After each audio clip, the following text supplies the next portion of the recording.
जय श्री कृष्णा। मंगसर मास में आज हम श्रीमद् भागवत महापुराण चौथे दिन सुनेंगे। कृष्ण भगवान का जन्म हो चुका है। गांव के एक एक व्यक्ति को लगता है कि कन्हैया उसी का है। गांव की सभी गोपियों में कहना है कि कन्हैया के जन्म की बात फैल गई तो वे सब उससे दर्शन के लिए दौड़ पड़ी। मानो नवदा भक्ति दौड़ती हुई ईश्वर के मिलने के लिए जा रही है। गोपियों का एक एक अंग कृष्ण मिलन और कृष्ण स्पर्श के लिए आंदोलित हो रहा है। उनकी आंखें कहने लगी, हम जैसा भाग्यवान कोई नहीं है, हमें कृष्ण दर्शन का आनंद मिलेगा। तो हाथों ने कहा, हम ही भाग्यशाली है, हम तो प्रभु को भेंट देंगे। तो गोपियों के कान कहने लगे, हमारे ही कारण तुम सब भाग्यशाली हुए हो, क्योंकि कृष्ण प्रकट है समाचार हमने सबसे पहले जाने हैं। हम तो कन्हैया को बांसुरी वादन भी सुनेंगे। तो हृदय ने कहा, जब तक मैं पिघलता नहीं हूँ आनंद आता ही नहीं है। पाँव बोल पड़े, हजारों जन्मों से हम यौवन सुख और धन संपत्ति के पीछे भागते आए हैं। आज प्रभु दर्शन के लिए दौड़ पड़े हैं। अब जन्म मृत्यु के दुख से छुटकारा होगा। सभी को आनंदानुभव हो रहा था। गोपियों को बेनी में फूल नीचे झर रहे हैं। कह रही हैं, तुम कृष्ण दर्शन के लिए आतुरता से दौड़ रही हो, तुम भाग्यशाली हो। तुम्हारे सिर पर रहने के लिए हम योग्य नहीं है।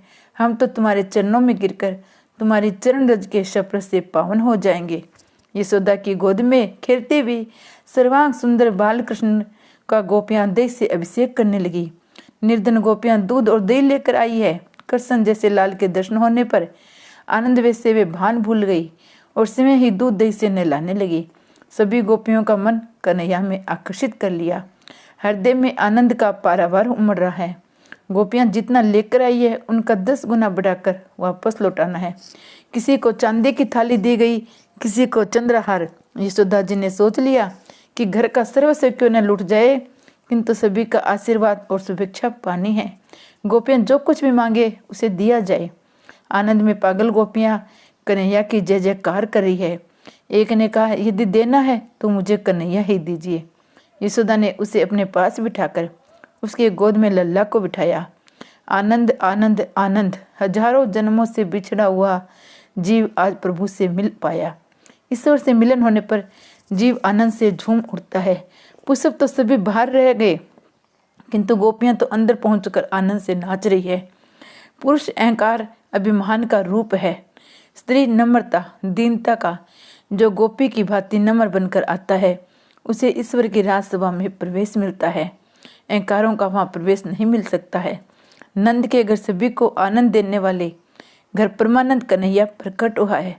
सभी के आशीर्वाद प्राप्त करोगे तो तुम्हें घर सर्वस्व आएंगे। सभी का आशीर्वाद लेना वैसे तो बड़ा दुष्कर काम है, किंतु किसी के निस्वार्थ तो कभी न लो। किसी को बद्दुआ नहीं लोगे तो तुम भी नंद के समान हो जाओगे। वाणी बर्तन व्यवहार और विचार से जो सभी को आनंद देता है वही नंद है। सभी का आदर करो। आदर दान उत्तमोत्तम दान है। सभी जीव को शिव स्वरूप मानकर सभी का आदर करो। ज्ञानी का लक्षण यही है, उसके व्यवहार से किसी का अशांति और उद्वेग न होने पाए। औरों के वर्तन से अपने मन को कभी अशांत और विचलित न करना। नंद बाबा सदा सर्वदा आनंद से रहते थे, औरों को आनंद देते थे।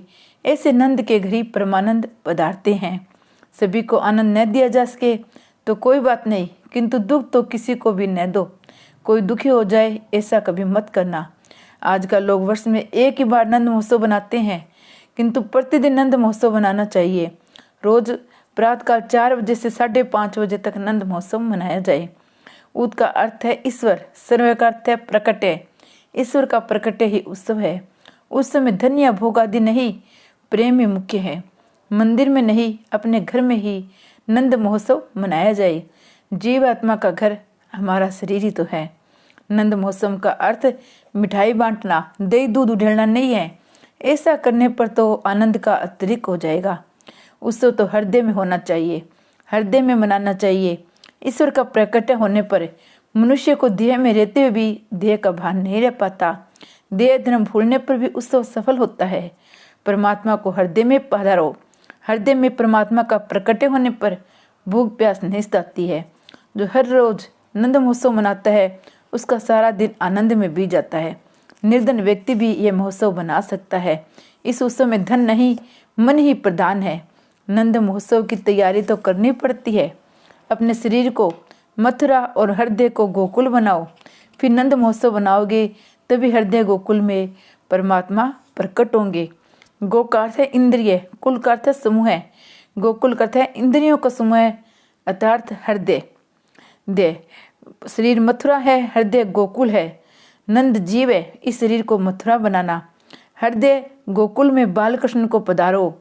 मन में अशांति से बचाओगे तो शरीर मथुरा बनेगा और हृदय गोकुल, पवित्र काया ही मथुरा है। महाप्रभु जी की आज्ञा है, मथुरा और मधुरा एक है। काम सुख और संपत्ति मद है। इन दो मदों में से जो अपने को बचाता है उसी का शरीर मथुरा बन जाता है। इन दो वस्तुओं में फंसा हुआ मन है, इस मन को ही बचाना है। मनुष्य कई बार तन से तो काम सुख का त्याग करता है किंतु मन से नहीं करता है।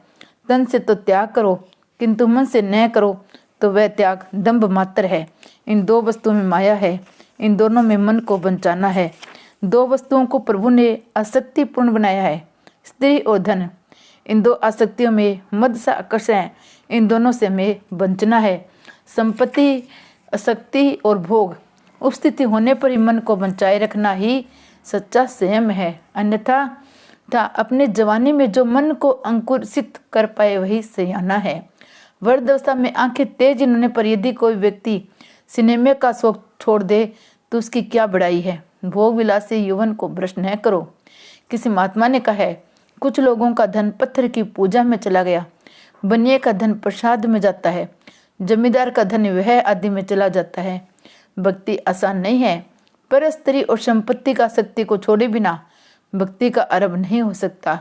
प्रातः काल में पूजा कर लो, सब कुछ हो गया, भक्ति हो गई, ऐसा मानना ठीक नहीं है। जब तक भोग बुद्धि है तब तक ईश्वर की भक्ति कैसे हो पाएगी। भक्ति मार्ग में भोग बांधक है। मन को धीरे धीरे भक्ति मार्ग को मोड़ दो। द्रव्य का चिंतन करते रहने से तो द्रव्य मिलेगा नहीं। द्रव्य और काम सुख का विचार तक छोड़ दोगे तभी तुम्हारी काया पवित्र होगी। यमुना भक्ति का नाम है। शरीर और मथुरा बनाना है, हृदय को गोकुल, तो भक्ति यमुना के किनारे पर बसना होगा। यमुना का भक्ति का किनारा कभी न छोड़ना। 24 घंटे भक्ति तट पर होगे तभी तुम्हारा शरीर मथुरा और हृदय गोकुल बन पाएगा। जब तक मन में मत्सर होगा शरीर मथुरा हो नहीं पाएगा। मत्सर तो विद्वान और धनिक लोगों को सताता है। परमात्मा के राज्य में अन्याय है नहीं, जो कुछ भी हो रहा है ठीक हो रहा है। मनुष्य के शासन में पाप है, ईश्वर के शासन में पाप नहीं है। आजकल के लोग शरीर की अपेक्षा मन से अधिक पाप करते हैं। इस शरीर को मथुरा बनाओ। ऊपर कहे गए मत से मन को दूर रखोगे तो शरीर मथुरा बनेगा। उस मत से मन को बचाने का उपाय क्या है। मथुरा शब्द को उल्टने से राथुम शब्द बनेगा। बीच में से जो यू अक्षर निकलेगा तो राम रह जाएगा। जिससे मुख से हमेशा राम शब्द बसा रहता है उसी का शरीर मथुरा बन जाता है। यदि परमात्मा से हमेशा संबंध बना रखना है तो राम रहेगा, नहीं तो यूं ही रह जाएगा। सभी यमदूत यूं करेंगे उस पर। हम तीर्थ यात्रा करें वह तो ठीक है, किंतु शरीर को तीर्थ सा पवित्र बनाओ, हृदय को गोकुल बनाओ। गो शब्द के कई अर्थ है। गो का अर्थ है इंद्रिय, भक्ति, गाय, उपनिषद आदि। इंद्रियों को विषयों की ओर बढ़ने देना अपेक्षा प्रभु की ओर मोड़ दो, क्योंकि उनके स्वामी प्रभु है। भक्ति आंखों से भी हो सकती है, कानों से भी हो सकती है। आंखों से भक्ति करने का अर्थ है आंखों में प्रभु को बसाकर जगत को देखना। इस प्रकार देखने से जगत कृष्ण रूप दिखाई देगा। तुलसीदास जी और हनुमान को सीताराम के सिवाय कुछ भी दिखता नहीं था। मन में तो भगवत स्मरण हमेशा चलते रहने दो। हृदय गोकुल बनते ही कन्हैया आ जाएगा। एक दिन इंद्रिय को भक्ति रस में सरोकार कर दो। जिसकी प्रत्येक भक्ति करती है उसी को हृदय गोकुल बनता है। कई लोग कानों से तो भक्ति करते हैं या आंखों से भी भक्ति करते हैं, किंतु मन से नहीं करते हैं। प्रत्येक इंद्रिय से श्री कृष्ण रस का पान करो, तभी तुम्हारा मन, तुम्हारा हृदय गोकुल बनेगा। अंत में परमानंद का प्रकटय होगा। जो भी इंद्रिय भक्ति नहीं करता वह पापाचार करता है। जो अपनी प्रत्येक इंद्रिय से श्री कृष्ण रस का पान करता है वह गोपी है। ज्ञानी अपनी इंद्रियों को निरुद्ध करके प्राणी ब्रह्म रंध्र से स्तर करके अपने लगाव में ब्रह्म ज्योति का दर्शन करती हैं। वैष्णव जन अपने हृदय सिंहासन पर बालकृष्ण को विराजित करते हैं। वैष्णव अपने हृदय में प्रभु के दिव्य प्रकाश को निहारते हैं। ठाकुर जी के दर्शन करने के लिए आंखें मूंद कर उनके स्वरूप को अपने भीतर देखो। श्री कृष्ण का स्मरण करते समय देह और संसार का भान भूल जाने पर नंद महोत्सव सफल होता है। परमात्मा ऋषिकेश है। एक एक इंद्रिय को श्री कृष्ण से विवाह करो। भागवत की भक्ति में दुराग्रह नहीं है। मात्र स्वरूप में निष्ठा रखने से, एक ही स्वरूप बार बार तत्व चिंतन करने से मन वहीं लगा रहता है। ऐसा करने से मन की शक्ति भी बढ़ती है।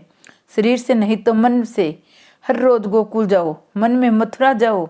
शरीर जहाँ भी हो, मन को मथुरा और वृंदावन भेजो। मन की कल्पना और भावना करो कि यशोदा की गोद में बालकृष्ण खेल रहे हैं। लल्ला के दर्शन के लिए सारी गोपियां दौड़ रही है। कन्हैया को एक एक लीला की कल्पना में दर्शन करते रहो। ठाकुर जी के दर्शन करने के बाद भी अपनी आंखें मूंद कर अपने स्वरूप का मन ही मन दर्शन करते रहो। ज्ञान मार्ग में भेद का निषेध है। भगत भक्ति के द्वारा भगवान के साथ एक हो जाता है। दोनों का ध्येय एक है। भक्ति में आरंभ में भेद है, आगे चलकर प्रभु के साथ भगत एक हो जाता है। ध्यान में, दर्शन में तन्मयता होने पर भी नंद महोत्सव संपन्न होता है। जब तक जगत का भान है तब तक सच्चा आनंद नहीं मिलता है। देह भान होने पर देव दर्शन नहीं हो पाता। देह भान भूले बिना दर्शन में सच्चा आनंद नहीं मिल पाता है। ध्यान के बिना ईश्वर का साक्षात्कार नहीं हो पाता। वसुदेव और देवकी ने 11 वर्ष तक प्रभु का ध्यान किया था। ध्यान करने वाला का यह भी भूल जाना चाहिए कि वह ध्यान कर रहा है। अपने आप और जगत को भूलकर ईश्वर भाव ही सेंस रहे, तभी अद्वैत संपन्न होता है। देह और जगत का भान भूलकर जो ईश्वर भाव सेंस रखता है वही अद्वितीय है। संतों का जीवन पढ़ोगे तो ज्ञात होगा, उन्होंने जीवन भर कष्ट सहन किया। सांसारिक व्यार से तो बड़े दुखी रहे, किंतु उनका मन अलिपित रहता था। अपनी पत्नी की मृत्यु पर नरसिंह मेहता ने कहा है, अर्थात अच्छा ही हुआ जंजाल नष्ट हो गया, अब तो बड़े चैन से श्री गोपाल की भक्ति करूंगा। नरसिंह मेहता को एक ऐसा तत्व मिल गया था जिसके कारण दुखद प्रसंग भी उन्हें प्रभावित नहीं कर पाते थे। उनके हृदय में श्री कृष्ण विराजमान थे। वृंदावन में कई साधु प्रतिदिन नंद महोत्सव मनाते हैं।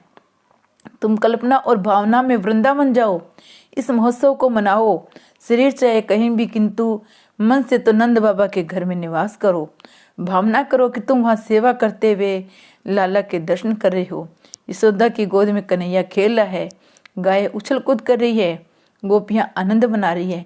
ऐसी कल्पना और स्मरण करते रहने से सारा दिन बड़े मजे में गुजर जाएगा। यदि एक ही स्वरूप का ध्यान नहीं किया जिसके, तो कृष्ण लीला का कीर्तन करो। कीर्तन में ऐसे लीन हो जाओ कि देह बेमान और देश काल का भान भी न हो जाए। नंद बाबा का गोकुल शुद्ध प्रेम भूमि है। उसमें समय सुख पाने की नहीं, औरों को सुखी करने की भावना है। जय श्री कृष्ण भगवान की जय।